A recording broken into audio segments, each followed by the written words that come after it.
How's it going, YouTube world? I'm Josh for no reason, and I'm gonna try to do some one long take, mainly because it's my first video, and two, I can't edit for shit. So I'm gonna try to get through this and tell you what's on my mind. So the main point of this video is to talk about how I think violence is a good thing in movies.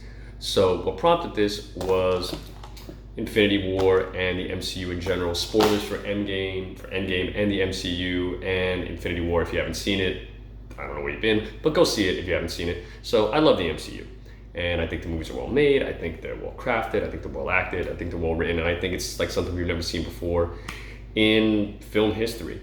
But my main thing with the MCU is that the lack of actual violence leads to there being no real stakes. Now you're gonna be like, there's tons of violence. People get beat up all the time. Captain America is kicking people through windows and Iron Man shooting them. But what I mean is you don't feel like the characters are in actual peril. Now again, you're gonna be like, what are you talking about, Josh? You know, all of them got smoked at the end of Infinity War, and then Iron Man dies at the end. So what are you talking about? And what I mean is this. The way violence is presented in the MCU is almost crafted so you know what's going to happen. Unless you're a child or someone who doesn't pay attention to how drama works in a narrative way, you knew all those characters were going to eventually come back. You knew Spider-Man and Doctor Strange and the Guardians of the Galaxy were not dead for the long haul. So even though it was dramatic in the moment, you knew that they were going to probably make a comeback at some point.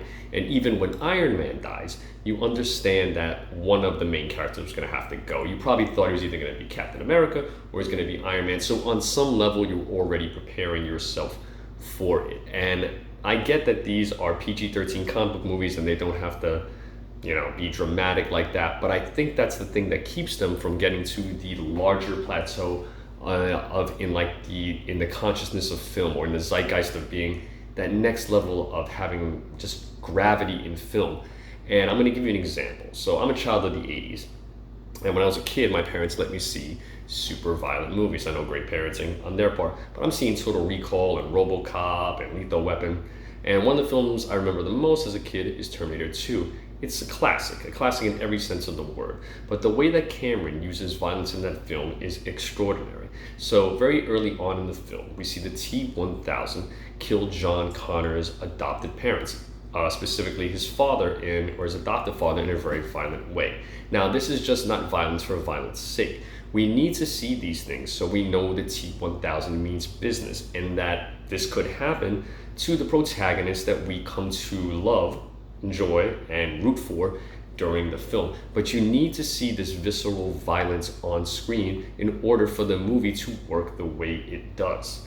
If you don't feel that the T-1000 can do those horrible things to John Connor and Sarah Connor, you're really just kind of watching a lesser film. And I think what happens is, specifically in this modern age with the Disneyfication of stuff, even though it's not totally Disney who's doing this, but there's kind of constructed violence that really lacks punch. It lacks balls, for lack of a better word. And I know you usually don't associate that word with the Disney film, but it really comes across in not so much how you enjoy the film in the immediate, but how you feel about it sort of later on. And once you've seen it 2 or 3 times, you start to figure out how the violence works, and you're really not surprised or shocked by it. It doesn't really move the narrative in the way that it's supposed to.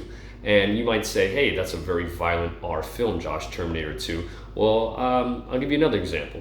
A PG-13 film from a kid that, isn't really a kid's film, but a lot of children, when it gave them nightmares, is Jurassic Park. Again, Spielberg uses violence in a very, very great way, I think. So a lot of characters die in Jurassic Park, quite a few. You see Nedry with the Dilophosaurus stuff all over his face, and that's amazing.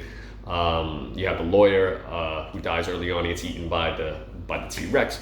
But the one that really sticks out, the one that really makes it, is Gennaro, the big game hunter. Because here's why.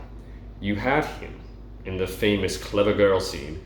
This is a guy who's competent. He's a guy that knows what he's doing. He knows the Raptors well, and yet you still see him get taken out. So it's a great scene because it shows how smart the Raptors are, and it also kind of amps up. You're like, wow, if this guy can get taken out, what can happen? And then we have the even more famous kitchen scene with the 2 kids. Now, if that scene does not happen with Gennaro, if we literally do not see the violence happen to him on screen. And I know it's slightly obscured, you know, it's not all blood and guts and gore. That's not what I'm talking about.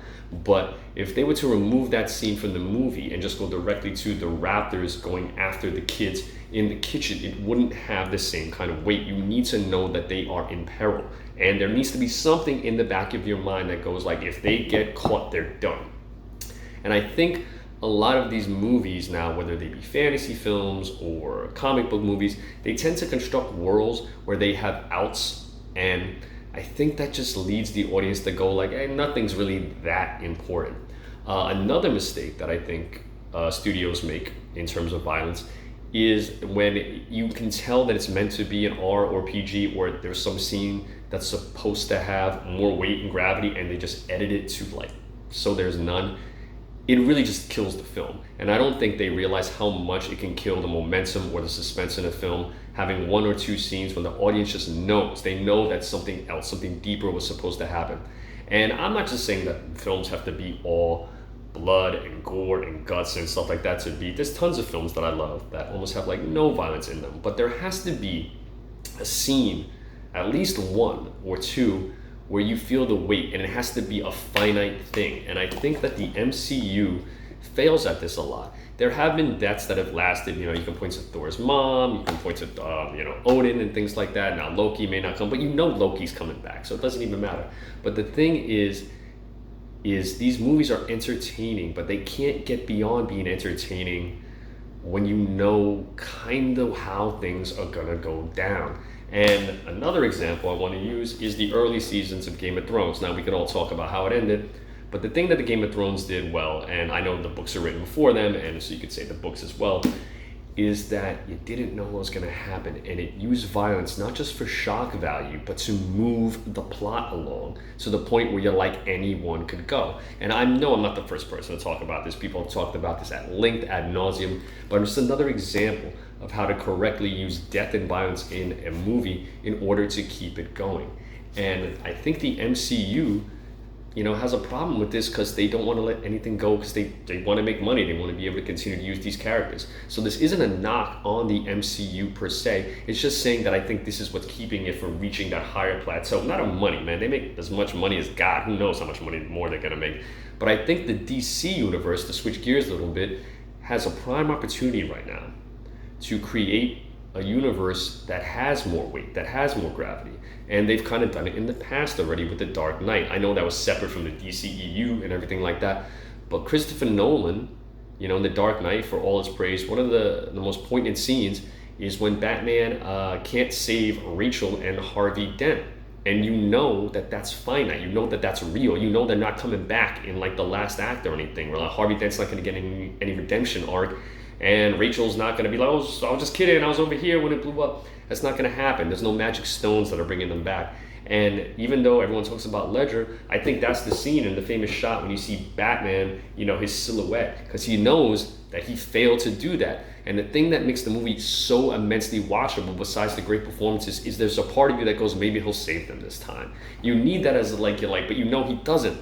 That's what drama is. Like, that's what real drama is knowing that there is not going to be a conclusion that just satisfies you. You have to think more about it. It has more weight.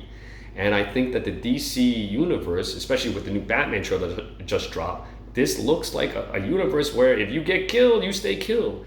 And that's what I mean when I say violence is good. When it's used correctly, it gives a film more gravity, more weight. I know I keep using those words, but it's the only ones that come to mind. And I think that if the MCU is going to grow or get better, whether they go from here, they have to start incorporating death and violence like it's more realistic. And I'm not saying they have to all be like Logan or anything like that, but slowly, incrementally, make the movies more dramatic.